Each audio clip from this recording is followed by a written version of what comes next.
today we're going to go through the forward stroke. Forward stroke is the first stroke we learn. It is the stroke we use most often.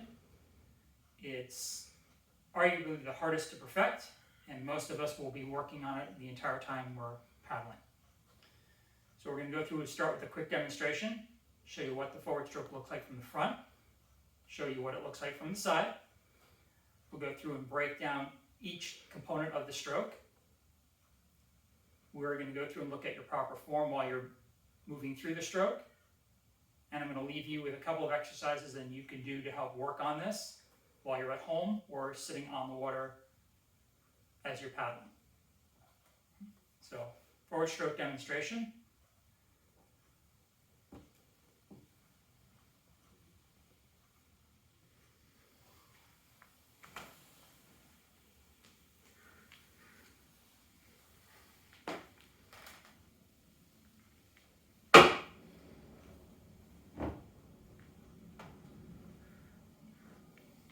From the side.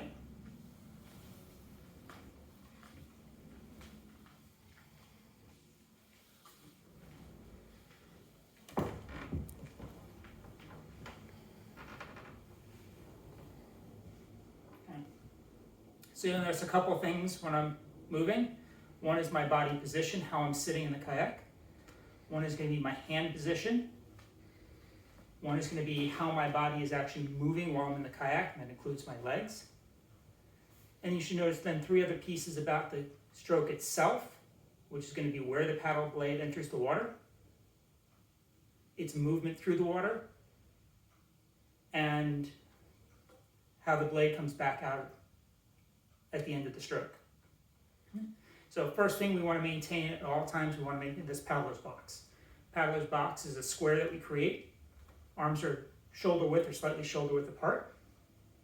We're going to have a box created between the paddle shaft and our chest, as well as our arms on the other sides. So this box remains in position throughout the entire stroke. We're going to hold the paddle loosely. This loose grip makes sure that we're not actually trying to pull or force the paddle through the water, and it prevents, as the paddle moves in the water, any strain on our wrists. We're sitting upright for maximum power. If we're leaning back, we can't get as much movement out of our bodies. If we're leaning too far forward, same thing. So we want to sit up and back in an upright position with our paddler's box. For the stroke itself, it's broken into three pieces.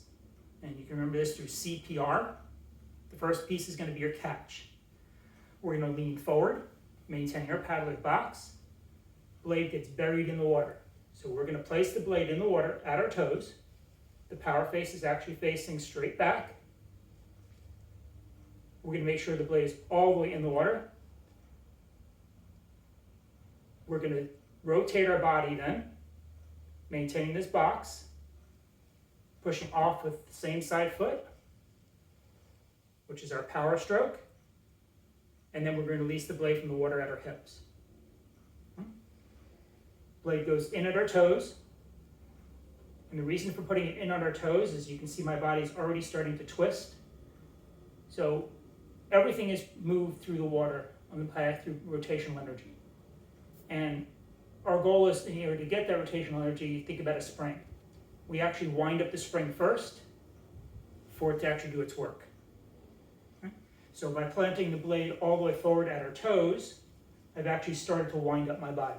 I've already turned it slightly to my right, and that'll give me something to unwind as I move back to my left. And the whole time this box is maintained, so all of the rotational energy when we maintain this box is put towards moving the kayak. If that box collapses, the energy dissipates. We don't get any power from our stroke. So we'll catch the water, we bury the blade completely below the water. We're going to unwind like that spring, and we're going to use the same side foot. So in this case, my left foot, we're actually going to drive forward, which actually forces that rotation and gets us more power. And then as we finish a stroke, our hand will come across our face. We know we crossed the center of the kayak, we know we fully rotated. And at the same time, that should leave the blade at our hip. And the blade face should be slightly towards the stern at a 45-degree angle, and the blade edge will come up vertically, minimizing any water we're pulling up, and you're set to go back completely to the other side. So done right, we'll reach at our toes, we'll rotate our bodies, keeping the core looking forward in our direction of travel, and once our hand crosses the center line, the blade will be in the right position to come out of the water. If we don't get our blade far enough, we're not winding up that spring, there's no power behind our stroke as we rotate. There's no distance we're going to travel because we're not rotating. We're only going to get movement from here to here, as opposed to from here to here. If our blade exits too far back behind us, we bend our arms and we pull the blade in. We're actually pulling the boat towards the blade. This is actually the end of a sweep stroke, which is a turning stroke, or a stern pry. So we're actually pulling the boat into the blade, and that's going to take away from our energy moving us forward. Ending at our hips maximizes the power without actually taking away from it at the tail end of it. Blade's going to come out at the right angle. Edge of the blade is going to be vertical to the water to minimize any water we're pulling up. Another reason for those loose wrists. If our wrists are tight and we pull up on the blade this direction, the water is being pulled up. We're actually putting an opposite force pushing our boat down, which minimizes our forward movement, and we're doing extra work on our muscle groups.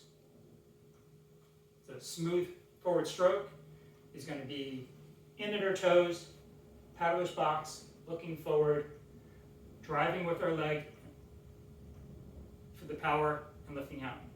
So we have C as our catch, P as our power or propulsion, and our release or recovery is the R.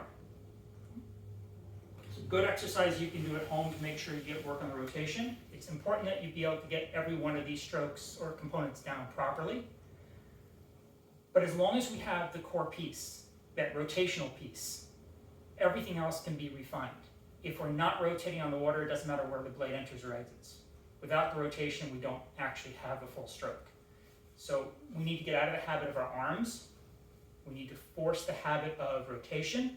So when you're sitting at home, if you have a glass next to you on the couch, rather than just reach across, get in the habit of setting yourself up in a little box, rotate your body, pick up the glass with your opposite hand, and then rotate back. It works perfect if you have one on both sides. And as you're sitting on the water, again, while it's important that you do each component and focus on each level, everything can be fine again if we have that rotation. So best exercise when you're paddling, especially if you're tired and starting to feel like you're using your arms instead of rotating. Just watch your top hand cross your face. That top hand coming across your face drives the rotation.